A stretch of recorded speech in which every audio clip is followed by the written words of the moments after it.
Assalamualaikum warahmatullahi wabarakatuh.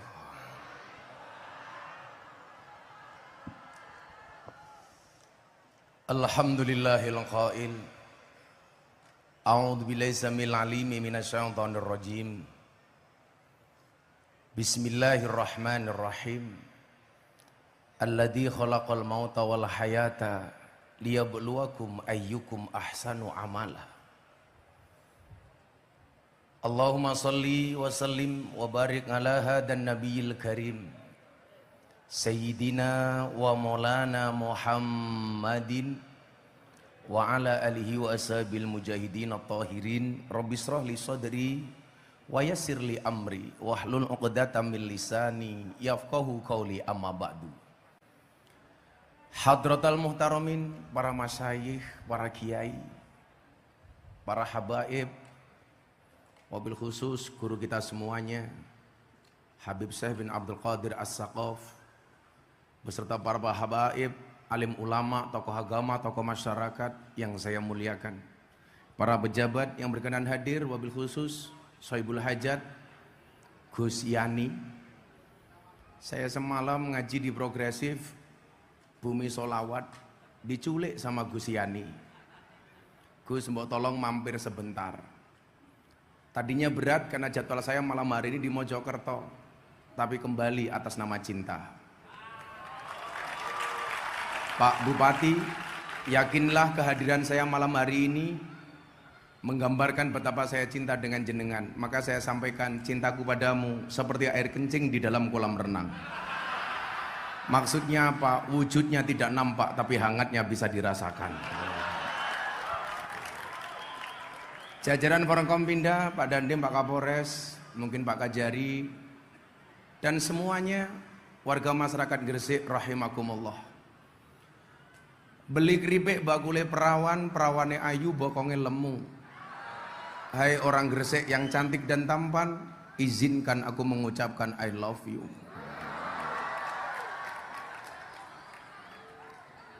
Saya pikir ini tepat. Kabupaten Gresik punya hajat ngundang para kiai dan habaib. Saya teringat dengan apa yang disampaikan oleh Sayyid Abdullah Al-Haddad. Beliau mengatakan, orang-orang yang selamat itu pada akhirnya siapa? Fa'ala kafatil muslimin ayya'taqidu hubbahum wa mawaddatahum wa aywaqiruhum wa yu'adzimuhum bi ghairi huluwin wala israfin.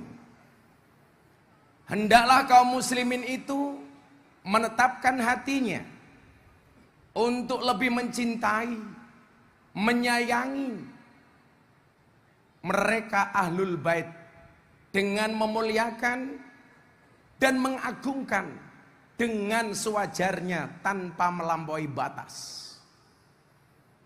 Nah, hari ini Gresik punya hajat yang diundang Habib Syekh. Kalau saya kan tidak diundang, diculik. Makanya juga amplopnya nggak jelas. Tapi saya adem ayem, kenapa? Karena ada Kapolres. Kalau ada bupati ngundang kiai, amplop tidak jelas, maka berpotensi melanggar KUHP pasal 378. Apa isinya? Penipuan. Mau diingat-ingat Pak Bupati. Kalau memberinya cuma sedikit, pasalnya beda. 335, perbuatan tidak menyenangkan. Kalau habaib yang kita aturi senada dengan apa yang disampaikan oleh Sayyid Abdullah Al-Haddad, hendaknya apa? Ayya'taqidu hubbahum wa mawaddatahum. Makanya ini anak-anak hadroh Syekh Hermania ini saya yakin besok Habib Syekh masuk surga yang ngawal kalian. Tapi yaitu Habib Syekh kumpul sama bidadari, kalian hadroan tok. Keteplak. Makanya anak-anak kamu yang pede ya jadi anak hadroh itu. Jangan insecure. Nggak kalah kalian sama band-band terkenal, nggak kalah. Makanya ibu-ibu coba kalau cari mantu prioritas anak-anak hadroh ini. Yakin Makanya kamu nak, kalau besok ditanya, kamu berani melamar anak saya, pekerjaanmu apa? Kamu jawab, sorry pak, saya penerbang. Pesawat apa? Hadroh Airline. Nah, sehingga memang ketika para habaib itu masuk ke negara Indonesia, itu merupakan sebuah berkah. Bapak Ibu, hari ini di Arab Saudi, kaum Wahabai itu mengalami titik kematiannya. Perjanjian 1744 antara Syekh Abdul Wahab dengan Syekh As-Saud itu diratifikasi oleh Muhammad bin Salman, putra mahkota Arab Saudi. Sehingga kalau Anda lihat hari ini, mohon maaf, kalangan Wahabi kalang kabut di Arab Saudi. Dan itu menunjukkan kematian Wahabi di Arab Saudi. Tapi sisi negatifnya adalah karena Wahabi itu mati di Arab Saudi, maka mereka akan mencari lahan subur. Mana lahan yang dianggap subur? Lahan yang dianggap subur salah satunya adalah Indonesia. Kalau dulu para habaib terusir dari negaranya masuk ke Indonesia, ini berkah bagi Indonesia. Tapi kalau kalangan Wahabi masuk Indonesia, ini bukan berkah, musibah. Tapi saya pikir ini rencana Tuhan. Berulang kali saya bilang, Gus Yani, manusia boleh berencana, tapi isi ATM yang menentukan. Tapi kehendak Allah yang menentukan. Kenapa kalau saya ngomong ATM yang paling banyak tersenyum ibu-ibu? Jelas. Karena bagi perempuan hari ini, good rekening lebih menarik daripada good looking. Betul Bu? Ya. Karena kalau good rekening jaminan wajah istri menjadi glowing. Maka saya selalu bilang, di balik wajah istri yang glowing ada suami yang golong koming. Cuman pesan saya satu Bu, tolong rawatlah wajahmu, jangan lupakan tungkakmu. Nah, ini sudah rencana Allah. Maha benar Allah dengan segala karunia-Nya, dengan segala ciptaannya, dengan segala rencananya. Kenapa habaib lebih dahulu datang ke Indonesia? Tujuannya satu Pak, untuk antisipasi gempuran kaum Wahabi yang hari ini betul-betul masuk di Indonesia. Makanya jangan kaget Pak, saya kemarin dapat artikel, kebetulan saya mendapatkan tugas dari Presiden untuk melakukan orasi kebangsaan di sekolah dan perguruan tinggi. Nama gerakannya Gerakan Moderasi, berbangsa dan beragama secara happy dan menyenangkan. Bagaimana memberikan pemahaman terhadap murid supaya tidak terpapar dengan paham radikalisme dan intoleransi. Gerakan wasatiyah, wa kadzalika ja'alnakum ummatan wasaton. Nah, kemarin saya dapat kiriman ini Pak, lucu bahasanya. Bahasanya apa? Pancasila bid'ah, orang kafir cinta tanah air, orang beriman cinta Madinah. Coba saya mau tanya, orang segini semuanya cinta tanah air apa enggak? Kalau menggunakan definisi ini berarti Anda kafir. Dan begitu gampangnya melabeli seseorang dengan kalimat kafir. Apalagi kayak saya itu, kafir terus. Ceramah di lokalisasi dibilang fasik.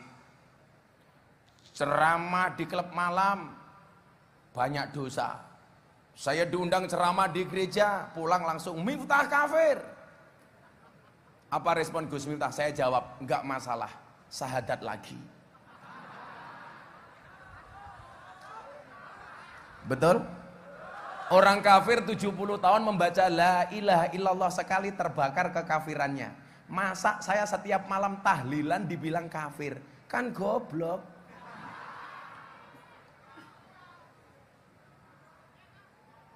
Kalau cinta tanah air itu kafir, mohon maaf, berarti Pak Dandim kafir.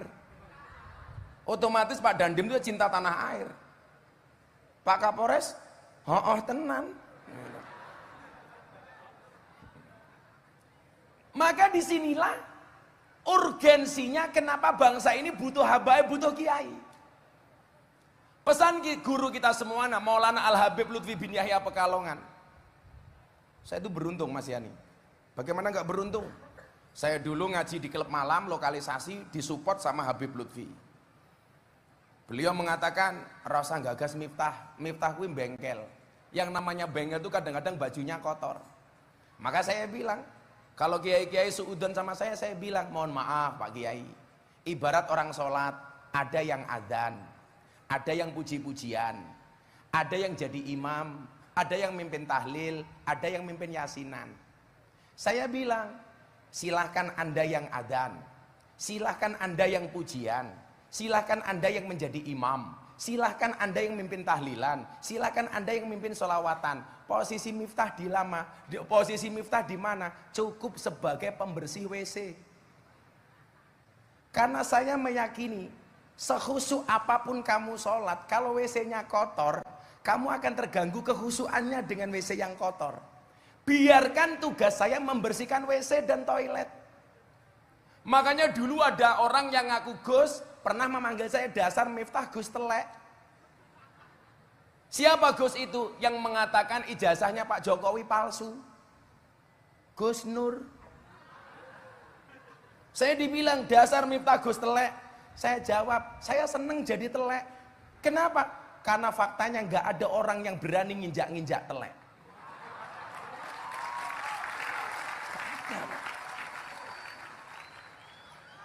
Tapi lucunya orang Gresik, mohon maaf, sudah tahu ngindak telek, nggak percaya malah dicium. Iki bener telek apa dudu ya kan, goblok gitu.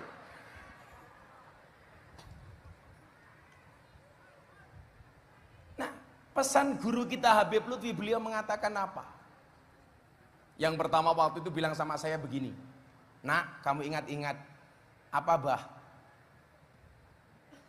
Cintailah Habib karena nasabnya, bukan nasibnya.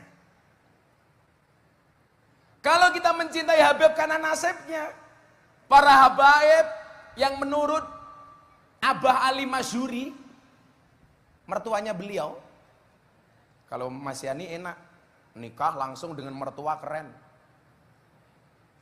Walaupun beban mental sebenarnya. Bagaimana? Bapak mertuanya macan panggung Jawa Timur. Gus Yani mau bersaing seperti mertuanya berat. Makanya pilihannya jangan jadi kiai, cukup jadi bupati. Karena mau bersaing dengan mertuanya berat Pak.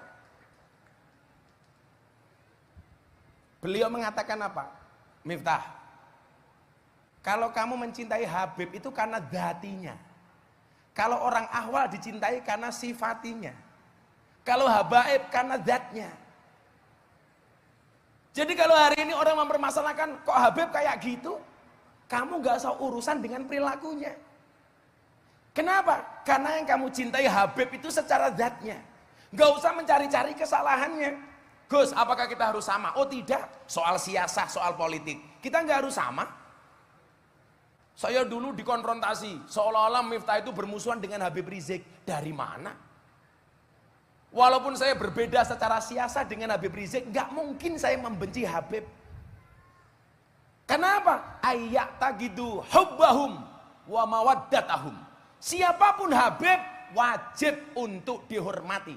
Walaupun ingat, dalam kitab Ta'limul Muta'alim disebutkan al-hurmatu khairum minat ta'ah. Hormat itu harus lebih didahulukan dibandingkan taat. Contoh, saya diperintah sama Pak Kiai, Miftah kamu ngimami sholat subuh. Saya bilang, mboten Pak Kiai, jenengan mawon. Begitu saya jawab mboten, saya tidak taat dengan Kiai.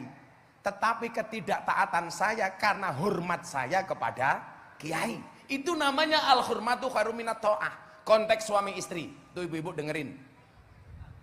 Saya kalau dengan perempuan gak pernah berani. Karena perempuan tuh karakternya satu. Kalau disakiti gak pernah lupa, kalau menyakiti gak pernah ingat.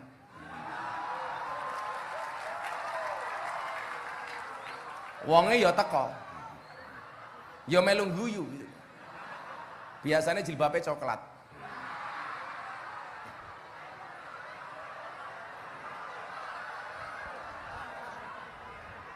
Yang jilbabnya putih insya Allah lebih parah.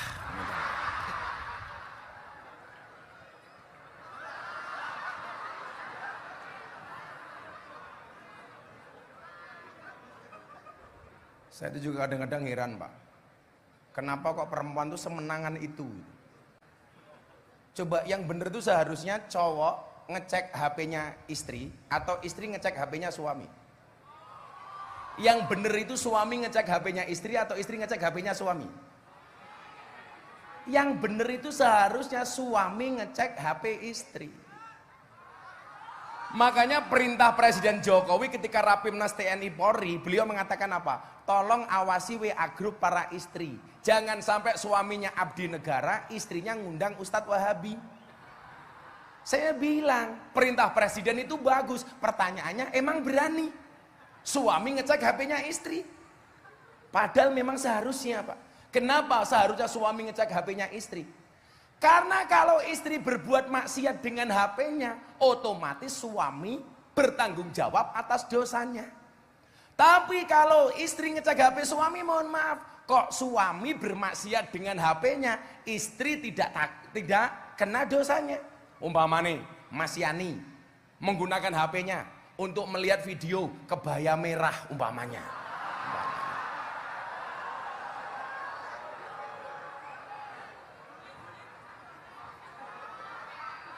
Ibu ketua PKK itu tidak kena dosanya. Wong lanang kok.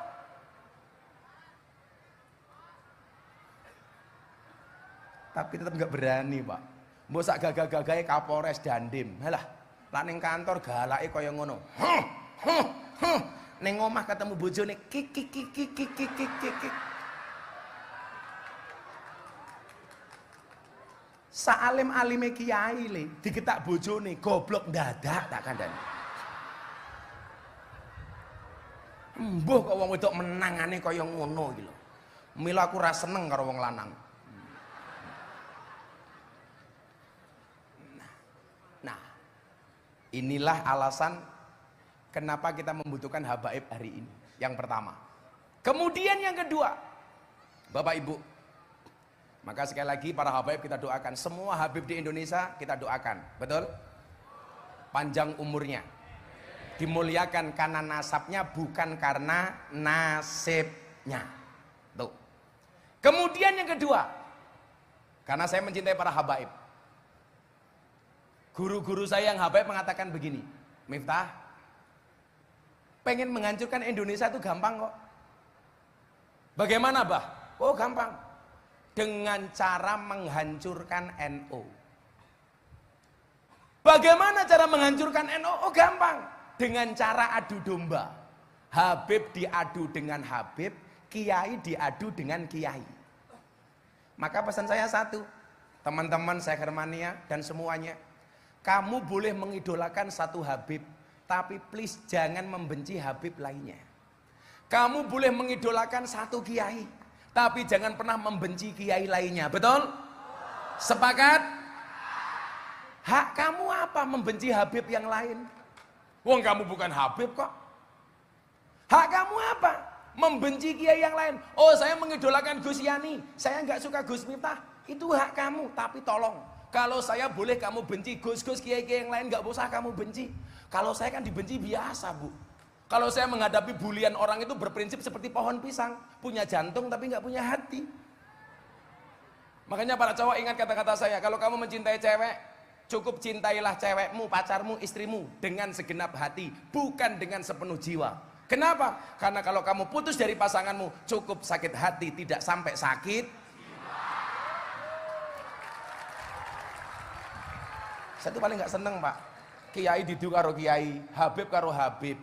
Gak boleh. Kamu boleh mengidolakan Habib Syekh, wong saya juga.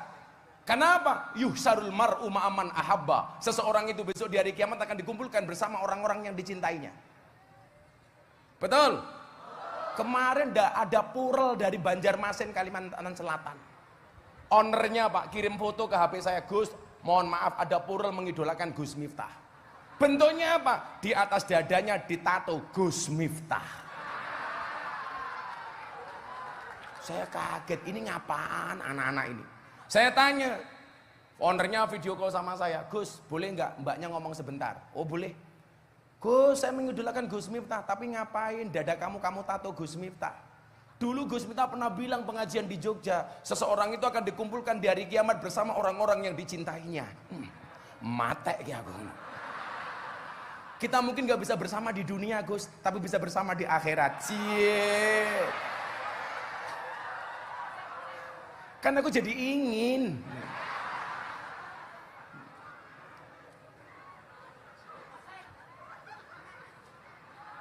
Maka apa?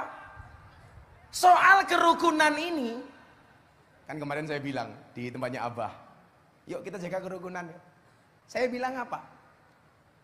Kita belajar dari umatnya Nabi Musa. Ini pesan saya yang kedua, soal kerukunan. 5 menit lagi selesai. Habib saya insya Allah segera rawuh.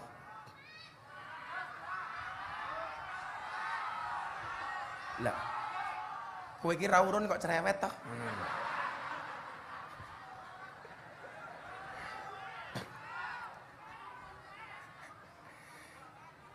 Umatnya Nabi Musa alaihissalam pernah dilanda kemarau panjang.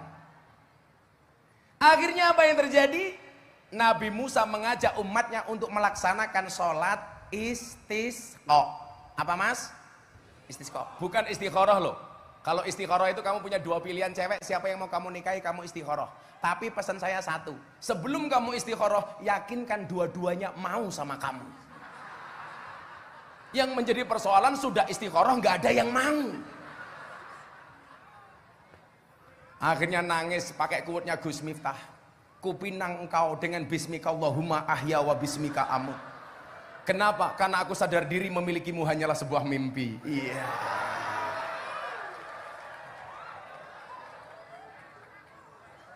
Kalau kamu sudah berusaha tapi cintamu tetap ditolak, pakai kuat Gus Miftah berikutnya. Jika surat Yusufku tidak mampu meluluhkan hatimu, izinkan kulantunkan surat Yasin sebagai penutup kisah hidupmu.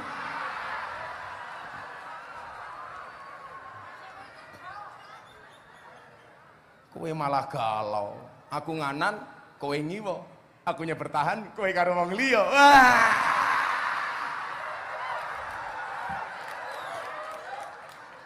Santai saja bro, jodoh sudah ada yang ngatur, betul? Itu artinya kalau kamu tidak punya jodoh, jangan-jangan kamu yang susah diatur. Sholat istisqa 3 kali. Sekali istisqa tidak turun hujan, 2 kali istisqa tidak turun hujan, 3 kali istisqa tidak turun hujan. Kemudian Nabi Musa alaihissalam matur sama Allah. Wa kallamallahu Musa taklima. Gusti, saya beserta umat sudah sholat istisqa. Kenapa engkau belum berkenan menurunkan air hujan? Allah said, Allah menjawab, Musa, aku tidak mungkin menurunkan hujan kepada umatmu, wahai Musa. Kenapa Tuhan? Karena ada di antara umatmu yang saling bermusuhan, adu domba, tidak akur, tidak rukun. Maka selama itu terjadi, aku tidak akan pernah menurunkan air hujan kepada kalian, wahai Musa. Nabi Musa matur, Gusti, apa syaratnya supaya engkau menurunkan air hujan? Ternyata jawabannya Pak Dandim, Pak Kapolres, 2. Kamu lakukan 2 hal ini, saya akan turunkan air hujan. 2 hal. Tolong lihat jari saya, jangan lihat cincin saya. Malah ngomong pamer. Copot sajalah. 2. Muga-muga lali yo tanggo meneh kok. Pengajian amplop era jelas kelangan cincin aku.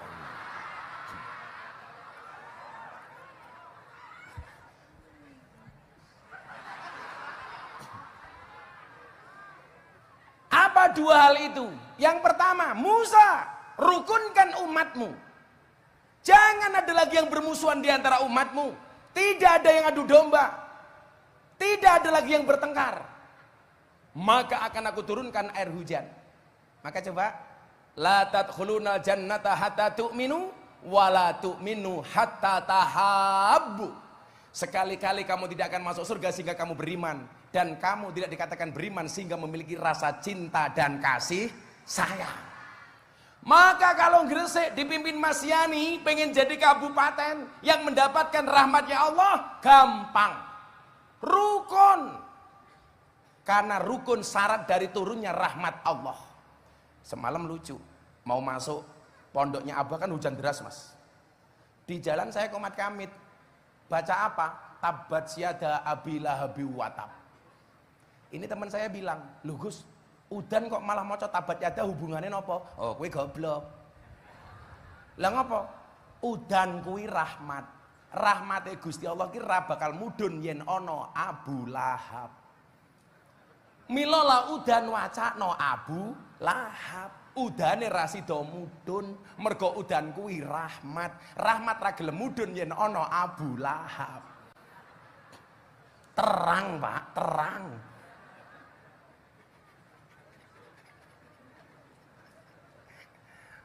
Loh, cangkeme Qabil tuh sing ijazahake sapa?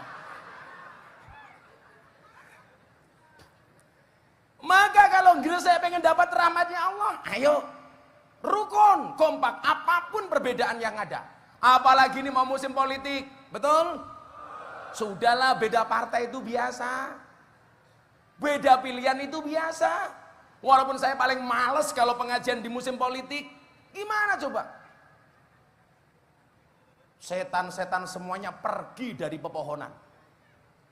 Kalah sama gambar caleg, Pak. Bahkan setan yang gumun delok gambare caleg, cangkeme merenges ra mingkem-mingkem. Sudah yuk, ayo rukun akur apapun perbedaan yang ada. Nah, kemudian yang kedua ini menarik, Pak. Syarat kedua supaya air hujan itu turun apa? Allah ya lucu. Musa, kamu minta doa dari seorang waliku yang namanya Barakh. Nabi Musa lah tanya, aku nabi, masa suruh minta doa kepada wali? Apa kehebatan Barakh itu wahai Tuhan? Apa jawaban Allah kepada Musa? Innahu yudhikuni fil yaumi salasa marrat. Karena Barakh itu sehari bisa membuat saya tertawa minimal 3 kali. Itu berarti apa? Allah ki bisa diajak guyon le. Makanya kalau saya dan the power of kepepet, saya kadang-kadang dongone ki guyon. Kayak saya dulu ketika kuliah jomblo, nggak ada satu perempuan pun yang mau dengan saya. Teman-teman saya kuliah semuanya pacaran, mas saya jomblo. Saya dibully, dasar Miftah jomblo. Waktu itu saya jawab, sorry, kenapa saya jomblo? Karena bintang itu indah untuk dilihat, bukan untuk dimiliki. Wow. Maka kalau kamu yang jomblo-jomblo santai saja nak. Kalau kamu dikatakan dasar kamu jomblo, kamu jawab sorry, saya jomblo bukan karena saya nggak laku, tapi karena memang nggak ada yang mau.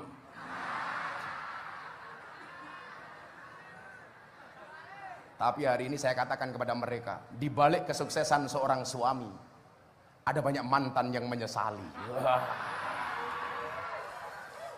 Jaduknya karo Gus Miftah telat. Tapi kalau Gus Yani beda lah. Di balik kesuksesan seorang suami, ada doa dari seorang istri, betul? Itu artinya semakin banyak istri, semakin banyak yang mendoakan.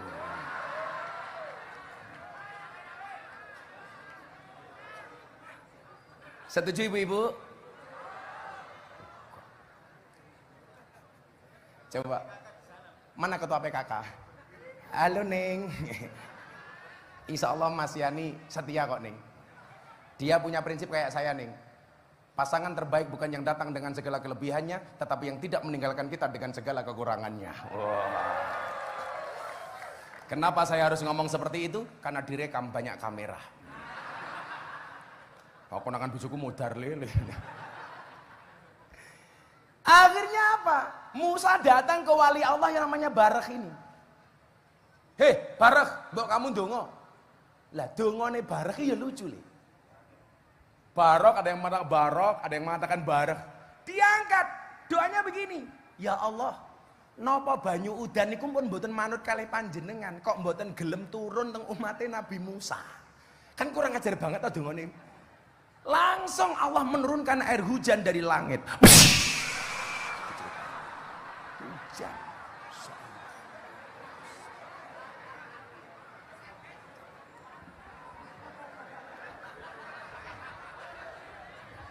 Cek sound, karena saya harus memastikan sebelum Habib saya datang soundnya harus bener-bener bagus gitu. Itulah Mas Yani, bedanya cewek sama sound system. Sound system diragati oke kita wujute. Cewek diragati oke dipek kancane. Wah!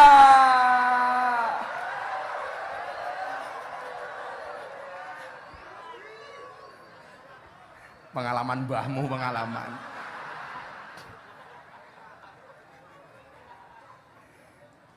Santai Bu Ketua PKK, insya Allah Mas Yani setialah. Oh insya Allah, kan saya nggak bisa memastikan. Kalau saya dibilang Gus Miftah nikah lagi nggak, saya bilang pasti nggak bisa dong. Saya nggak tahu takdir saya. Kalau saya ditanya Gus Miftah nikah lagi apa enggak, ya nunggu takdir.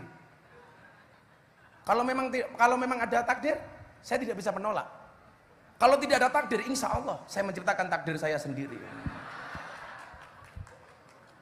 Nah ternyata dua ini, satu jadilah umat yang rukun, nomor dua mintalah doa kepada orang soleh. Dan saya meyakini Gresik ini insya Allah gudangnya orang soleh, amin. Gudangnya orang alim, amin. Kalau Pak Bupati dekat dengan ulama-ulama NU, ulama NU itu kan karakternya kayak barok semua Pak, lucu-lucu. Ya kan begitu ndak? Kenapa? Karena idolanya Kiai NU itu rata-rata Imam Abu Hasan Asadili, ulama sufi tapi kaya dan orangnya lucu. Cuman salahnya Kiai NU itu cuman satu, yang dicontoh dari Abu Hasan Asadili tasawufnya, bukan kayanya. Maka itulah perbedaan antara kiai dengan pengacara.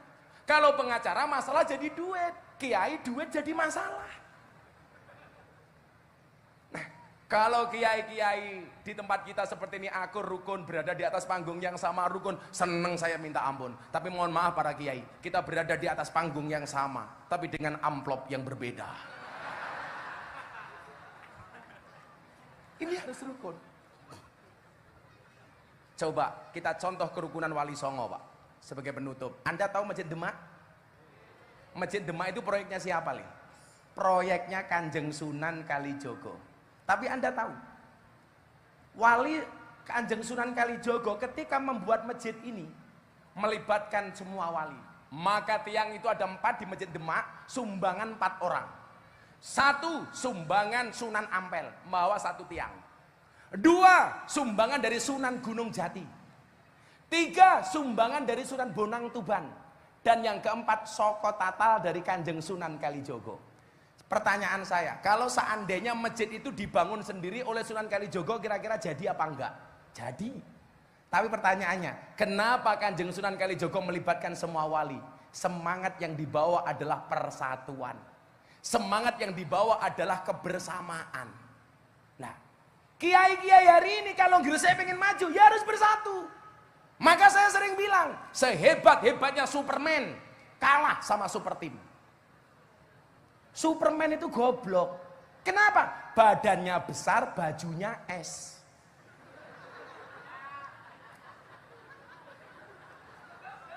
Lebih goblok lagi, pakai celana dalam di luar. Yang paling goblok siapa? Yang nonton. Tahu orang goblok kenapa ditonton. Tapi ada pelajaran menarik Mas Yani dari Superman. Pakai celana dalam di luar. Saya jadi punya quote, Anda yang pejabat, polisi, Pak Tentara, kamu boleh kaya kok. Tapi ingat kata Gus Miftah, kekayaan itu seperti celana dalam. Boleh dipakai tapi nggak usah dipamerkan. Rungok kendan. Boleh dipakai tapi nggak usah dipamerkan. Ayo bareng-bareng. Saya yakin kalau Mas Yani senantiasa dekat dengan ulama-ulama, kiai-kiai NU, insya Allah Gresik ini akan berkah, amin. Sudahlah kalau kiai berbeda-beda itu ya lumrah lah. Falikuli sayin maziyah. Semua orang punya kelebihan masing-masing. Saya nggak bisa sealim kiai-kiai PCNU di Gresik. Jelas nggak mungkin. Wong saya itu mohon maaf, jahilun muta'alimun, orang yang goblok tapi mau belajar. Kalau dikatakan fasadun kabirun alimun mutahatikun wa akbaru minu jahilun mutanasikun, itu kan mafhum khulafahnya cuma 2. Kalau jadi alim, alimun amilun. Kalau jahil, jahilun muta'alimun. Saya yang termasuk jahilun muta'alimun. Maka saya bilang, oh dasar Miftah itu goblok. Saya jawab, oh tenan.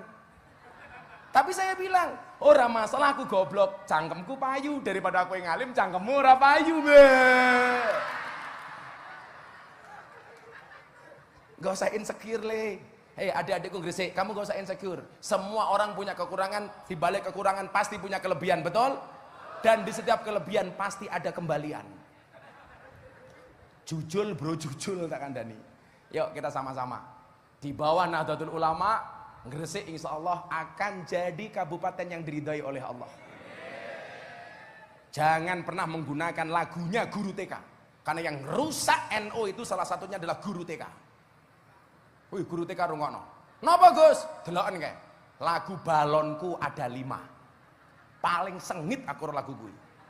Balonku ada 5, rupa-rupa warnanya, hijau kuning kelabu, merah muda dan biru, meletus balon hijau. Dor, pertanyaan saya, kenapa yang meletus balon hijau? Padahal hijau itu warnanya NU.